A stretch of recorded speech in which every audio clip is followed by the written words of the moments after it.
Hello, everyone. My name is Austin, and hey, this is a subject that I've been wanting to talk about for a while, but now is the time to talk about it, right? Because recently, actually, if you know Trash Taste, right, the podcast, uh, Garnt or Giguk, as his YouTuber name is, he talked about Honkai Star Rail and how it is one of his favorite things of 2023.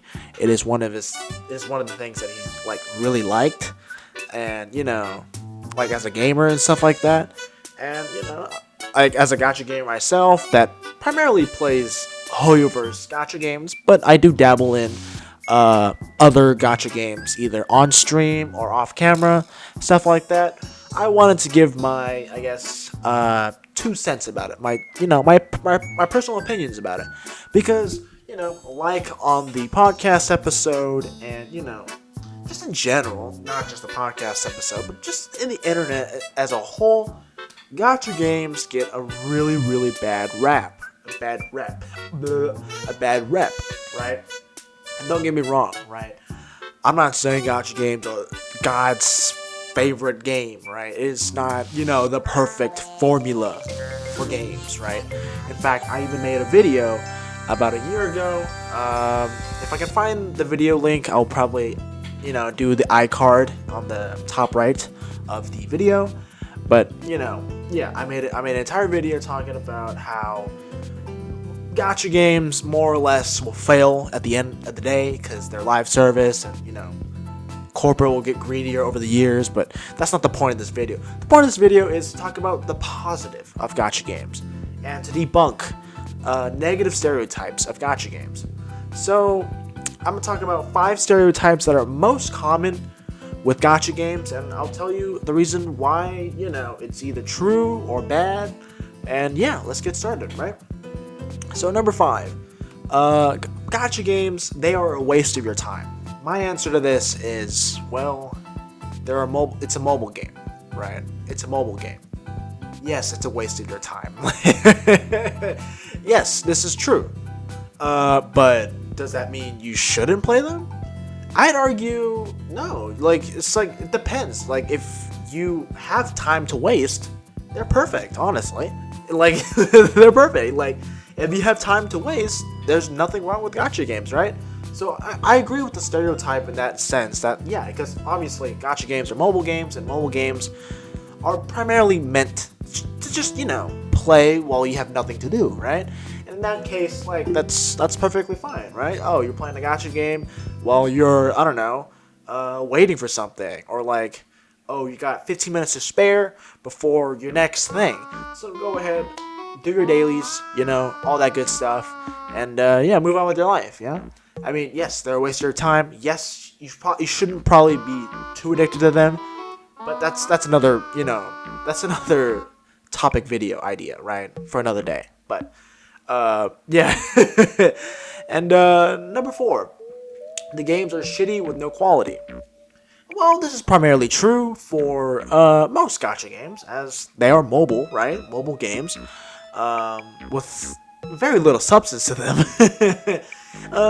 There are some gacha games out there that really do have lots of quality. For example, right, as I mentioned from the Trash Taste example, and all that, Hoyoverse games like Genshin Impact, Honkai Star Rail, and games that are pretty good but not not Hoyoverse.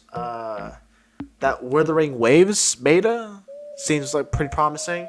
A personal favorite for me is Epic 7, which is a pretty cool PvP gacha game that's pretty high quality for a mobile game. That is, it's not top tier console quality looking game like the Hoyoverse games, but it's pretty high quality in my books for a mobile game. That is, and yeah, for the most part, these games are shitty with not very much quality to them. But that being said, this blanket term statement of, oh, don't play any of them because they're all so shit is, yeah, it's just outright not true, because there are some in that stereotype that don't match that bill, they don't match that. games have been getting good, and like everywhere from PC games to console games, and of course in that regard, mobile games have been becoming extremely good. Like, this is not a related example, but the iPhone 15 can play Resident Evil, right? This has nothing to do with gacha games, but mobile games as a whole. And yeah, even with gacha games, right? Like Hoyoverse being like the top tier, like poster child of gacha games. There's the reason why they are the best, and that's the reason why they earn the most. Is because they are the kings, right? Some of you gacha enthusiasts out there will be saying, "Oh, it's just bland, generic gacha game that it doesn't do much, and it's just so casual, so normie, all that." But you have to admit that this game is pushing that barrier of gacha games, of what gacha games can do. And because of it, many games that are, like Tower of Fantasy, for example, like, they're trying to, like, be the next Genshin because of that, and be the next Star Rail because of that. So I think in that regard, just like, oh, these games are shitty with no quality, I guess, like, for most, sure, but it's, like, the industry is growing to where it's got good quality, so, yeah. And so number 3, the games are aimed towards degenerates. Yeah, of course, right? Gacha games are infamously known for degenerates, right? And a big titty anime girl with big boobie, or a big ass, you know what I mean? Like, super hot, oh my god, gotta jerk off right away. Of course, right? Like these games know their demographic, their demographic. Yeah, they know their demographic, they know their audience, and so of course they're going to cater towards that audience. And so this is a stereotype that is true, but it doesn't, like I said, like number 4, it doesn't apply to everybody, right? It doesn't apply to everybody. Like, you can play a degenerate game and not be a degenerate. like obviously, look, I'll be honest, right? Some of these games I play, they are, I am a bit of a degenerate, but I'm still a functioning member of society, and hey, if you're a functioning member of society, that's fair game, right? That's fair game, right? At the end of the day, if you're a functioning member of society, that's fair game. Okay, I mean, we get it, right? Like, obviously the stereotype is true in that regard, but like this and that and this and that. But really, the reason why people use the stereotype often is because it's always the people that, they play these games so much that they spend all their money on anime waifu PNGs or whatever, or they spend all day inside gambling for characters and stuff like that, or they spend all day being a fat ass, having an anime pillow in the background, all this and that, and they're not being productive members of society, and they're just weird and just actually like degenerate people that don't offer anything to society. Like, and in that case, fair enough, right? That's fair enough. But a lot of us, we're into that degenerate stuff, but that doesn't mean we're weird people. Okay, you got a couple of outliers, but those couple of outliers define an entire stereotype that's so hard to get rid of, right? Kind of like what is it? Kind of like how Fortnite is for kids. And well, yeah, I mean, Fortnite is played by kids, but nowadays everyone's playing Fortnite, not just kids. Like, you know what I mean? Like, every goddamn person I know is playing Fortnite, and they're not kids. It just so happens that kids playing your game and crying about it happens to be the big stereotype. And now, obviously, Fortnite is doing better now. Fortnite is looked as a good game, but, back then, about a couple years ago, like, 2018, 2019-ish, maybe even 2020, Fortnite got that rep of like, it's just a kid's game, don't even play it, it's so crappy, it's full of just skins and shit. And look at that, now all of a sudden it's a great game and people love it now, you know what I mean? Like, it's just that stereotype of, you got a couple of outliers and all of a sudden your game is now, for degenerates or for kids, you know what I mean? Like, some of us may be on the younger side, or some of us may like lewder stuff, right? More ecchi stuff, more NSFW stuff. Doesn't mean we're that stereotype. Now moving on to number 2, Games be like spend money, haha. And what I mean by this is, because like you see memes, right? Or you hear people talk about gameplay is like swipe credit card, ha ha ha ha ha. Or how much is in your bank account? Oh, I have more money in my bank account, which means I win, ha ha ha ha ha ha. Once again, it's related to number 3 in this topic, as in like it is those outliers that define the entire stereotype. It is those outliers, right? But most people are free to play. That's like, if you know anything about gacha games and then mobile games in general, anything, live service, that is free to play. Typically, the whale are like 1 or 2%, like literally 1 or 2% of a game's like player base, a player's demographic.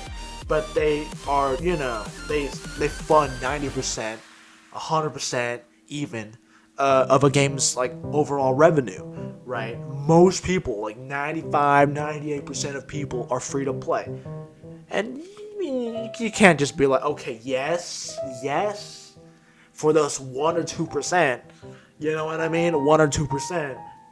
Like for those 1 or 2%, yes, it is a game about who can spend the most money. But for 98% of us, 95% of us, it's not the case. It's just like people play this game for free. And in fact, if you go, what is it? If you see videos like, people spending money on gacha characters or whatever, or microtransactions, people are very frowned upon them. Like, people very frown upon that practice itself. Like, I, made a video about spending $1,000 for Hutao, and I got a lot of comments hating me for it. Like, actually, calling me out on how much of a stupid purchase it was. And for me, I didn't care. I wanted to get her, so yeah. And I am responsible for my own money, of course. But wait, it wasn't $1,000. Fuck, it was $100. My bad. It was $100, I think. If I spent $1,000, even I would kill myself too. But no, it was $100. My bad. But the point was, right? The point is, most people are free to play, right? Most people are free to play. So, the stereotype, like it could be true. It is true.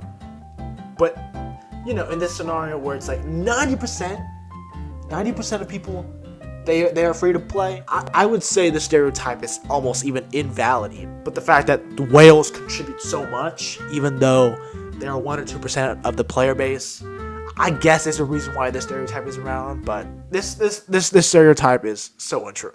And lastly, number 1 is microtransaction bad, right? Microtransactions suck. And this game got microtransactions. You spend money. It's kind of like number 2 in that regard, but you see this sentiment a lot. Oh, you're just purchasing stuff.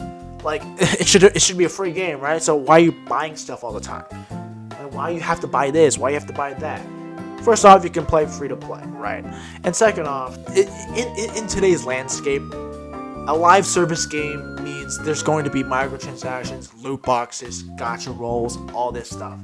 People are like, loot boxes, it's a hot topic. It's debatable.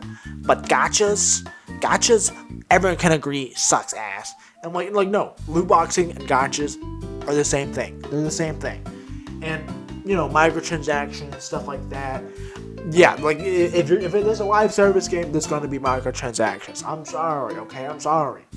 Like Fortnite got microtransactions. It's doing pretty well. Even goddamn Minecraft has microtransactions, and that game is beloved. Like, as long as there's an online component, games will have microtransactions. Now, do I agree with microtransactions? No, definitely not. I would rather pay the game up front, and everything be free in the game, of course. I pay for the game itself and not inside the game, of course. But this is more of just the state of the industry, right? The state of the industry where games have to be online, MMO, live service, all this stuff, right? Like, that's just not like this doesn't really like cover what is it gacha games, right? It covers like just the online gaming sphere as a whole.